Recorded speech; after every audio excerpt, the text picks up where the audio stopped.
Welcome to Chalk Talk Nationals Edition. I'm Chris Love. And I'm Jane Mackey. Excited to be joining you from Austin Yacht Club. We've got the team races getting ready right behind us for a great day sailing today. It's already breeze up. We're looking forward to it, but before that we're going to look back at the last 4 days, Women's College Nationals for 2012, all wrapped up. So Chris, let's talk about semifinals. Starting with the Sperry Top-Sider ICSA Semifinals. We had pretty light days of breeze for both the semifinals and the opening days of finals. Not exactly the finishes that we predicted. Connecticut College coming out with a big win here. Yeah, as we predicted, the NISA teams do well here. Brown finishing 3rd, URI 4th, Dartmouth 5th, Harvard 6th. Hawaii has a great finish in 7th. Wasn't sure how well they would do, but they've done very, very well at this venue. St. Mary's takes 8th, and Eckerd picking up that 9th spot. So Chris, Charleston, they did not appear in our predictions, and I know we were scratching our heads a little bit yesterday. Where did they come from?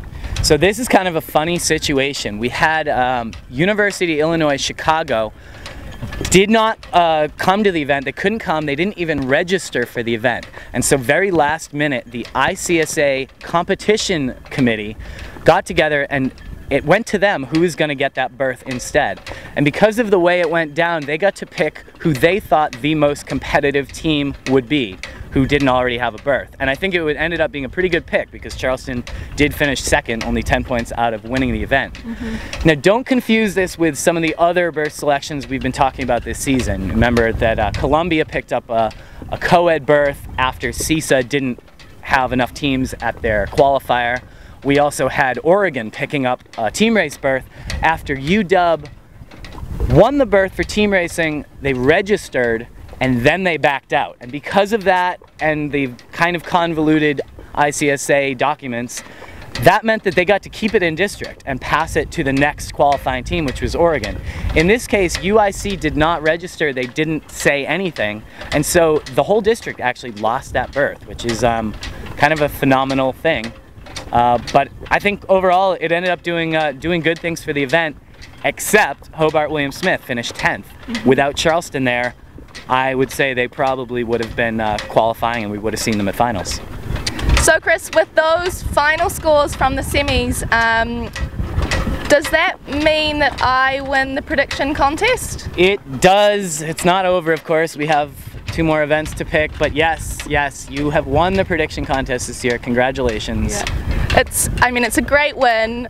Not 100% satisfying because neither of us actually got the prediction right this time. I think I had Dartmouth and you had Brown, or one or the other, so I'll take the win either way. All right, well now looking on to finals. Finals began just hours after semifinals ended. Again, pretty light breeze. They only managed to get 4 races in A, 2 in B on the first day. And then on the second day, again, big wind delay. They finished out 2 more races in A, 4 in B to bring it to 6 races in each.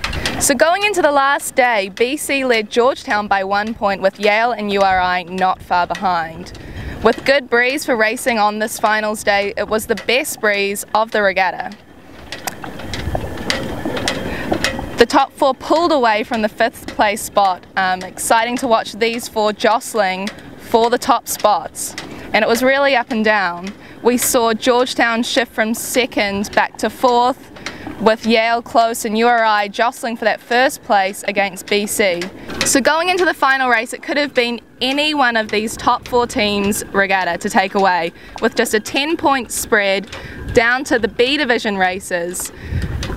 For the first half of the beat, freshman skipper Morgan Kiss showed that they really wanted this win.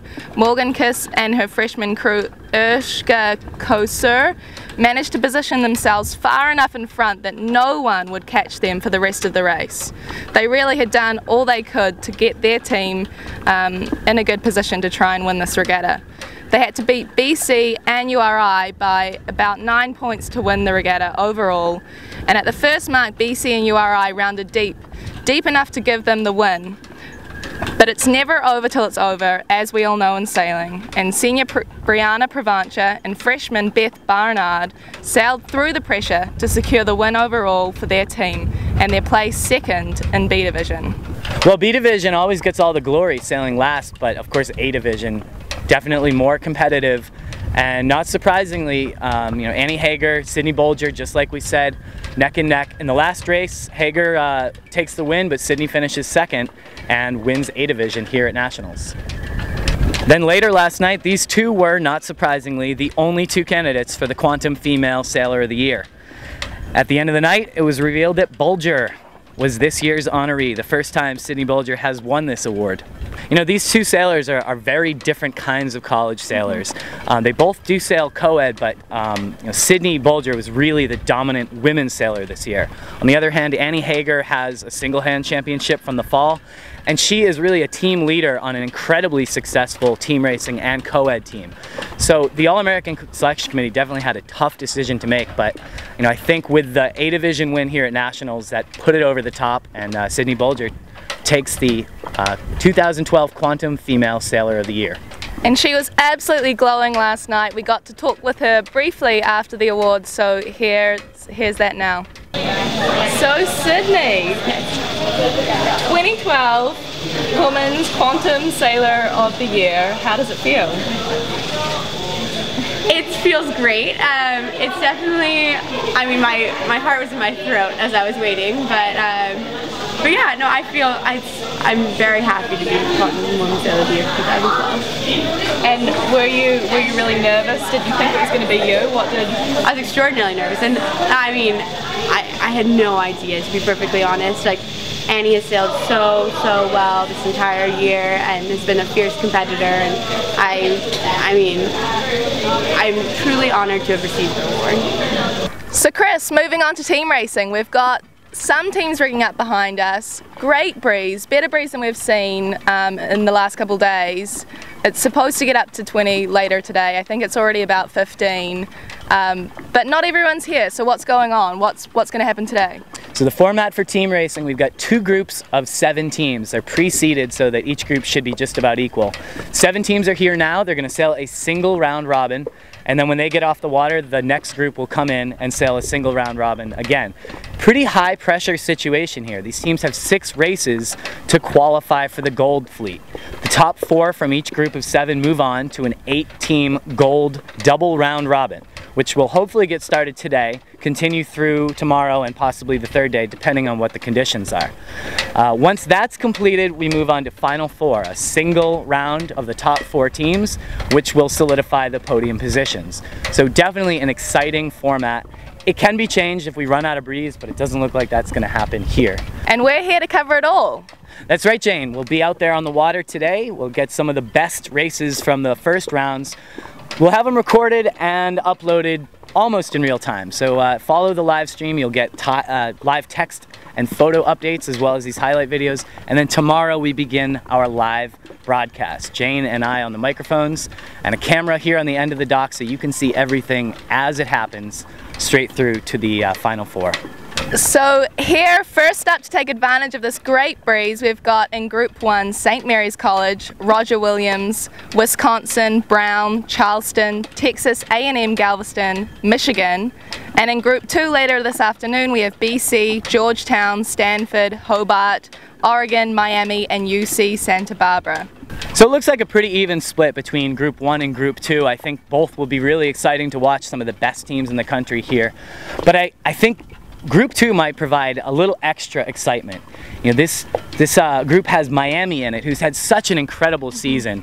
Underdogs all the way, outperforming everyone's expectations. But they're going up against BC, Georgetown, Stanford, and Hobart Williams Smith for only 4 spots. So, you know, I'm excited to see if these guys might be able to just take enough wins away for an upset. The other one, I think, maybe a little more solidified. They like the breeze as well, right, Chris? Absolutely, this is perfect for them. Yeah. And they're getting ready to go out, so we should head out and meet them out on the water. Follow us live with the videos, the posting of the photos, the text updates, and another Chalk Talk edition to follow up right after these nationals. We'll see you then. Thanks.